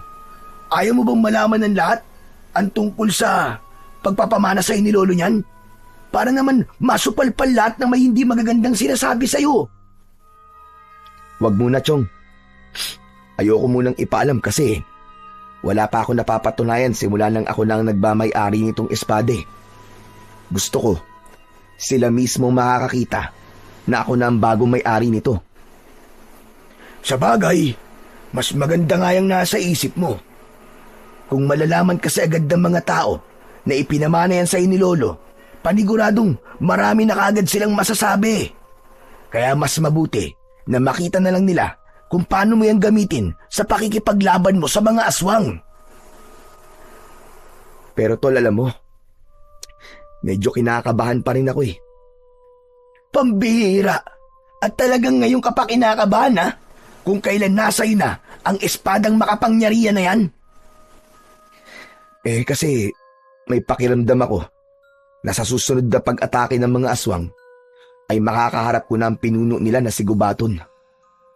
Kung sakali, yun ang unang beses na magkakaharap kami. Hindi ko pa alam kung anong klase siyang aswang at kung gaano talaga siya kalakas. Nako, huwag ka nang kabahan. Sigurado ko na kahit gaano pa kalakas ang gubato na yon, ay kayang-kaya mo siyang durugin. Wala siyang binatbat sa'yo. Lalo na ngayong nasa iyo na ang espada ng pakpak ng lawin.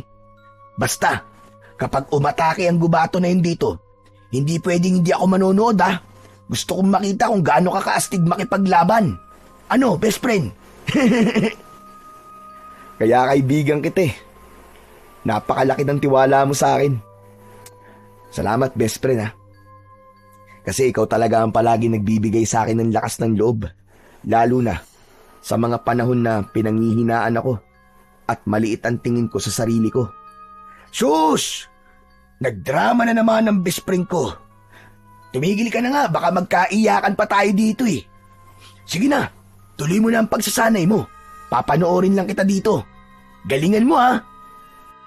Napangiti si Adrian sa sinabing yun ng kaibigan niyang si Tomas. Ipinagpatuloy niya na ang kanyang pagsasanay habang bakas sa mukha ni Tomas ang labis na paghanga sa mga galaw na kanyang ipinapakita rito. Gabi na nang huminto si Adrian sa kanyang pagsasanay. Pawis na pawis siya. Umuwi na si Tomas ng sandaling yun. Nagluto na siya ng pagkain nila ng kanyang lolo Martin para sa kanilang hapunan. Nang matapos na siyang magluto, ay tinawag na niya ang kanyang lolo para kumain. Sariwa pa rin ang mga sugat nito sa katawan, kaya maingat niya itong inalalayan. Aba, tignan mo nga naman. Masarap pala ang ulam natin ngayon ha. Sinigang na baboy, tapos may sawsawang pampatis na nilagyan ng sili at kalamansi. Tama po kayo. Alam ko po kasi na paborito niyo yan, Lo eh. Saka maganda rin po na makahigop po kayo ng mainit na sabaw, lalo na't medyo nilalagnat kayo ngayon dahil po sa mga sugat niyo. Maraming salamat Apo. O ano? Kumusta pala ang pagsasanay mo? Maayos naman po, Lolo Martin. Sanay na po akong gamitin ng espada. Gamay ko na po. Nung una po kasi, parang napakabigat niya. Nangangalay po ako. Huwag kang mag-alala. Ganyan din ako. Nung unang beses kong ginamit ang espada na yon. Napakabigat niya. Pero hindi nagtagal, ay nasanay din ako.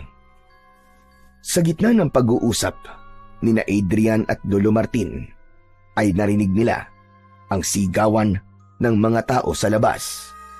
Wari hinahabol ang mga ito. Agad na nilukob ng labis na pagkabahala at takot si Adrian, at ang unang pumasok sa utak niya ay muli na namang sumasalakay ang mga aswang sa kanilang baryo upang mambiktima o pumatay ng mga tao. Nanlalaki ang mga matang tumingin si Adrian sa kanyang Lolo Martin na noon ay nakatingin lamang sa kanya. Lolo, ang mga aswang, sumasalakay na naman po sila. Alam mo na kung anong dapat mong gawin. Lumabas ka na at gamitin mo ang espada ng pakpak ng lawin sa iyong pakikipaglaban. Opo, Lo. Gagawin ko na po kaagad. Pero Lo, huwag po kayo lumabas dito ah. Ako na pong bahala sa mga aswang na yun. Hayaan nyo na lang po ako na ako ang lumaban sa kanila. Hindi nyo pa po kayang makipaglaban sa ngayon, lalo na't mahina pa po kayo at sariwa pa po ang mga sugat nyo. Huwag po kayong lalabas dito, Lo, kahit ano po mangyari. Sige, Apo. Malaki ang tiwala ko sa iyo. Ipakita mo sa lahat ng mga aswang at mga tao rito na hindi ako nagkamali sa iyo, na ipinamana ko sa iyo ang aking espada. Puno ng kumpiyansang tumango si Adrian sa kanyang Lolo Martin. Kinuha na niya ang espada ng lawin at saka siya lumabas ng kanilang bahay. Sumalubong sa kanya ang kaguluhang nangyayari sa kanilang baryo, gawa ng mga aswang. Nakita niya ang napakaraming aswang na ang mga mata ay kumikislap sa dilim na akala mo ay bolang apoy. Halatang gutom na gutom at uhaw na uhaw ang mga yun sa laman at dugo ng tao. Hoy! Mga diablong buwang kayo! Ang papangit yung mga aswang kayo! Ako ang harapin nyo! At huwag ang mga walang kalaban-laban sa inyo! Sa akin nyo ipakita ang bangis nyo! Sige! Lusob! Sa lakas ng boses na yun ni Adrian, nakuha niya ang atensyon ng mga aswang.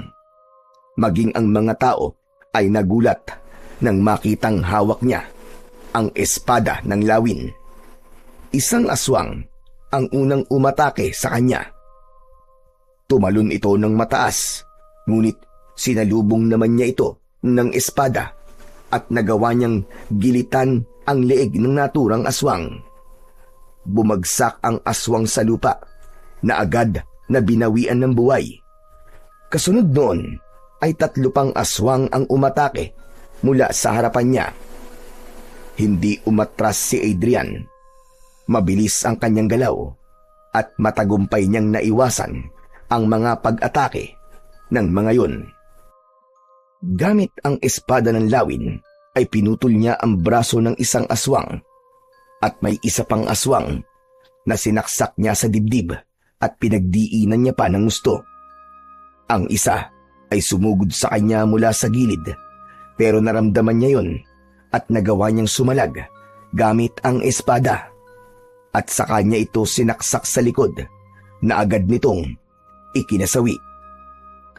Habang papalapit ang mas marami pang aswang, ay lalo lamang bumibilis ang bawat galaw at pag-atake ni Adrian. Isa-isang tinamaan ang mga aswang ng kanyang espada at sa bawat pag-atake niya ay may aswang na bumabagsak ng walang buhay.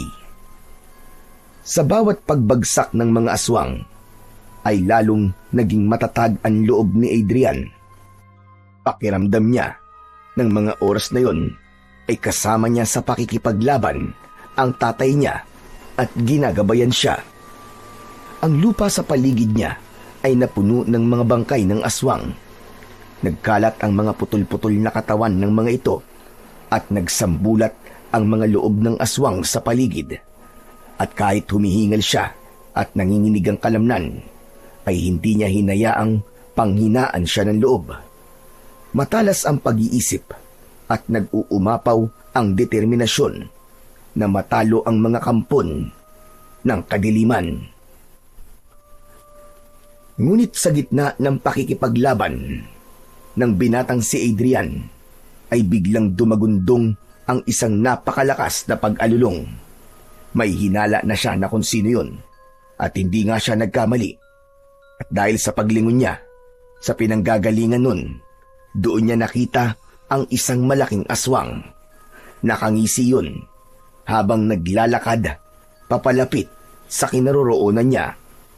Huminto ang dambuhalang aswang ng ilang dipa ang layo sa kanya. Kung ganun, hindi na pala si Martin ang may hawak ng espada. Sino ka?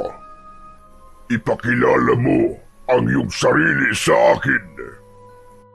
Ako si Adrian. Ako ang anak ni Ado na pinatay mo.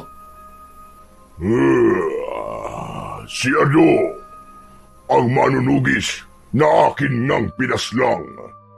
Hindi mo alam kung gaano ko nasiyahan nang makita ko ang kanyang kamatayan sa aking harap. At sigurado ko na ganun din ang aking mararamdaman sa pagpatay ko sa iyo, Kutong Lupa. Walang hiya ka. Kutong Lupa pala. Tandaan mo, walang malaking nakakapuwing. At hindi ko hahayaan na gawin mo sa akin ang ginawa mo sa aking ama. Sisiguraduhin ko na ngayong gabi, magaganap na ang iyong katapusan at magsasama na kayo ni Satanas sa impyerno. Matapang ka. Yan din ang sinabi sa akin ng iyong ama bago siya mamatay. Ngunit tignan mo kung nasan siya ngayon. Nasa kabilang buhay na siya. At ganun din ang mangyayari sa'yo. Ngunit pahihirapan mo na kita bago kita patayin. Huwag masyadong mataas ang tingin mo sa sarili mo. Huwag kang magsalita ng tapos. Lalo na't hindi mo alam kung gaano katindi ang kagustuhan kong wakasan na ang iyong kasamaan. Matapos yon, ay mabilis na sumugod si Gubaton kay Adrian. Agad naman itong sinalubong ni Adrian gamit ang espada ng lawin. Iniwasan ni Gubaton ang kanyang pag-atake. Sa simula, naging patas ang laban ng dalawa. Nagawang masugatan ni Adrian ang balikat ni Gubaton dahil sa isang mabilis na pag-atake. Nakipaglaban si Adrian sa pinuno ng mga aswang na si Gubaton na parabang matagal na siyang sanay na sanay gamitin ang espada ng lawin na ginawa ng isang makapangyarihang diwata. Ngunit hindi nagtagal, ipinakita na rin ni Gubaton ang tunay nitong lakas. Tumalon ito ng mataas at sinunggaban ang binatang si Adrian, kaya napahandusay siya ng malakas at pasadsad sa lupa. At bago pa siya makabangon, ay mabilis na sumugod muli ang pinuno ng mga aswang na si Gubaton. Napigilan niya ito ng kanyang espada ng lawin, pero hindi niya napansin ang isang kamay nito na umatake mula sa ibaba at napasigaw siya dahil sa pagbaon ng mga kuko nito sa kanyang dibdib. O ano, binata? Wala kang laban sa'kin. Gaya ka lang ng iyong ama na mahinang nilalang. Parehas lamang kayong hindi karapat-dapat sa espadang yan. Mga walang binatbat, mga walang silbi. Hindi nagsalita si Adrian. Tinignan lang niyang mabuti ang kalaban niyang pinuno ng mga aswang at pinakiramdaman ang bawat paggalaw ng katawan nito. Animo ay inaaral niya at humahanap ng tiyempo upang umatake. At sa isang iglap, bumuelo siya at nagawa niyang sugatan sa tagiliran si Gubaton. Ngunit nagalit lalo si Gubaton. Hinablot nito si Adrian at ibinalibag sa malayo. Nabitiwan ni Adrian ang espada ng lawin. Nang subukan niyang abutin ng espada, ay mabilis naman na tinapakan ni Gubaton ang kanyang kamay na animo ay nagpapatay ng upos ng sigarilyo. O ano? Ano ka ngayon, mahinang nilalang? Sinabi ko naman sa iyo wala kang binatbat sa akin. Huwag mo nang pilitin ang sarili mo, kutol lupa. Hayaan mo na lang kasi ako. Napatayin ka na para matapos na rin ang paghihirap mo. Ayaw mo ba nun? Makakasama mo na sa kabilang buhay ang iyong ama. Tumigil ka! Hayop ka! Masahol ka pa sa puwet ng manok kung dumakdak. Napakaingay mo! Bakit sa tingin mo ba? Papayag ako na matalo mo ako at mapatay, ha, Gubaton? Para sabihin ko sa'yo, ikaw ang mamamatay ngayong gabi at hindi ako. Hindi ako makakapayag na mabuhay ka pa na isang masamang nilalang. Nabuhay pa ay sinusunog na ang kaluluwa sa impyerno. Alam ko na mag-aasik ka lang ng lagim at kamatayan dito sa aming baryo kung mananatili kang buhay. Hindi lang sa inyong baryo, kundi sa iba pang lugar ako mag-aasik ng lagim. At patutunayan ko sa lahat na ako magiging hari ng sanlibutan. Uunti-untiin ko hanggang sa masakop ko na ang buong mundo. At ako na ang hihirangin na pinakakinatatakutang aswang sa lahat. Tinignan ni Adrian ang espada ng lawin. Kinausap niya yon gamit ang kanyang isip. Sinabi niya sa espada na higit niya itong kailangan sa mga sandaling yon.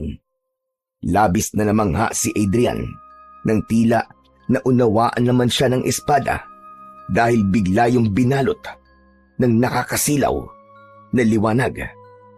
Para bang may sariling isip ang espada at mabilis yung umangat mula sa lupa at lumipad patungo kay Adrian. Sinalo niya ang espada gamit ang isa niyang kamay. Ano to? Hindi! Paanong nasa iyo muli ang espadang yan? Hindi maaari! Ano? Bilib ka ba, ha? Sinong kutong lupa? Tsaka hindi ba't sinabi ko sa'yo na ngayong gabi na magaganap ang iyong kamatayan? Magsasama na kayo ng lolo mo si Taning! At sa isang iglap, mas nagliwanag ang espada na may mutya ng pakpak ng lawin. Kaya napaatras ang pinuno ng mga aswang na si Gubaton. Agad namang tumayo si Adrian. Sa muling paghawak ni Adrian sa espada ng lawin, ay may naramdaman siyang kakaibang lakas na dumaloy sa kanyang buong katawan hanggang sa kanyang mga ugat at sa lahat ng himaymay ng kanyang laman. Ang kanyang likod ay kumibot-kibot, kumirot ng pagkasakit-sakit na animoy may gustong kumawala mula sa loob. At mula roon ay unti-unti nang sumibol ang malalapad na pakpak ng isang lawin. Para siyang isang anghel na bumaba mula sa langit. Nang kumampay ang mga pakpak niya, ay lumikha yun ng malakas na hangin. Sumambulat ang alikabok sa paligid. Ano to? Anong nangyayari? Bakit bigla ka nagkaroon ng pakpak? Imposible ito! Humanda ka na sa iyong kamatayan, hayop ka, Gubaton! Dahil ito na ang rurok ng kapangyarihan ng espada at pakpak ng lawin. Para sa mga taong pinahirapan mo, tinanggalan mo ng mga mahal sa buhay. Sa lahat ng mga naging biktima mo at ng mga alagad mong kapwa mo demonyo.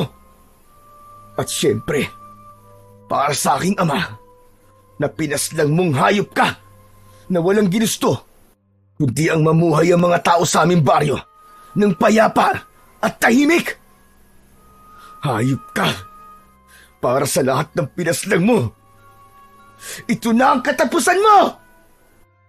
Nagulat si Gubaton sa itsura ni Adrian. Natatakot na lumayo ito sa binata.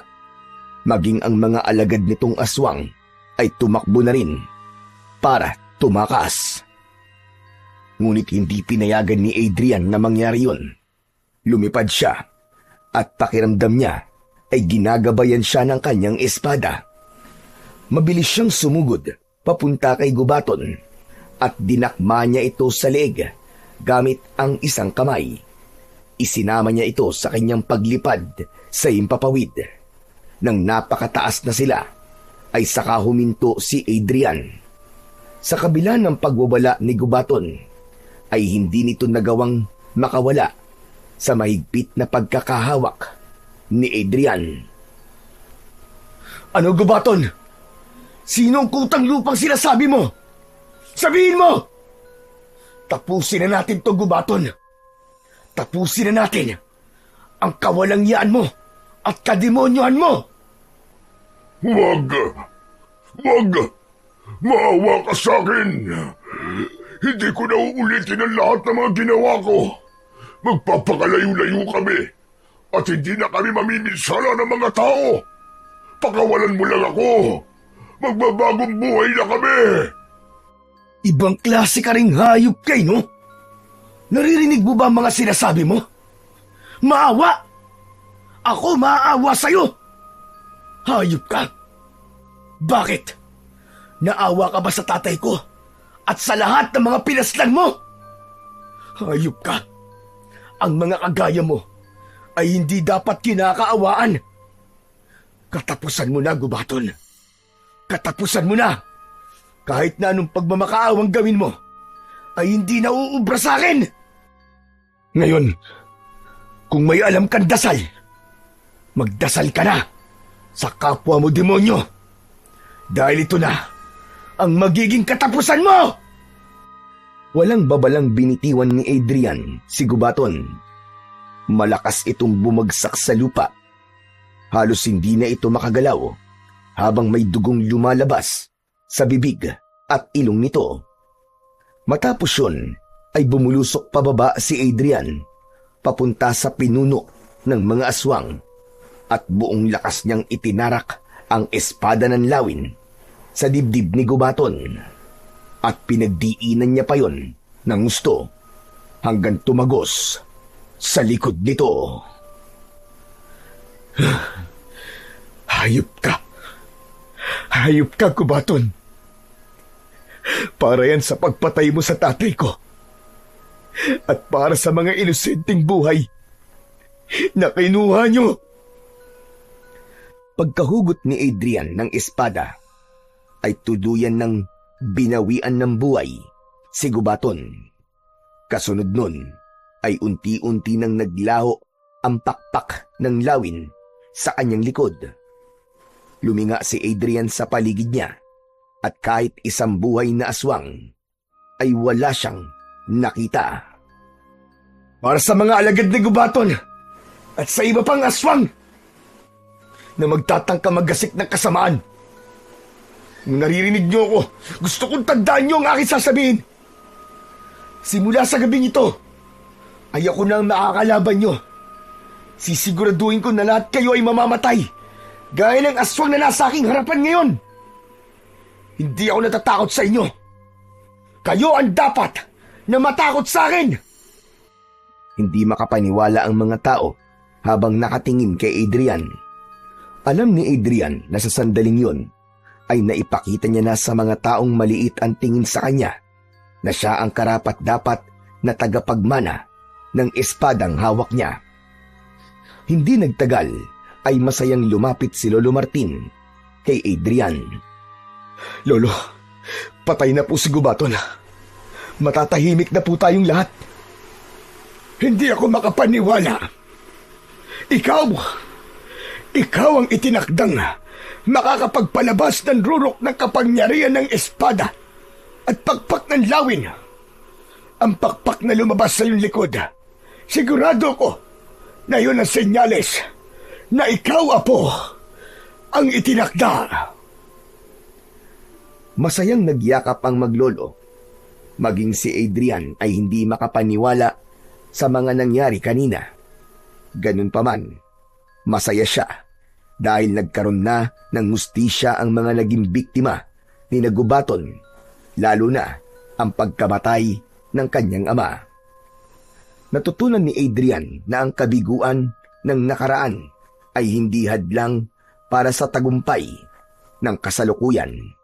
Siya na ang bagong tagapagtanggol ng kanilang baryo at doon niya nalaman na meron siyang halaga.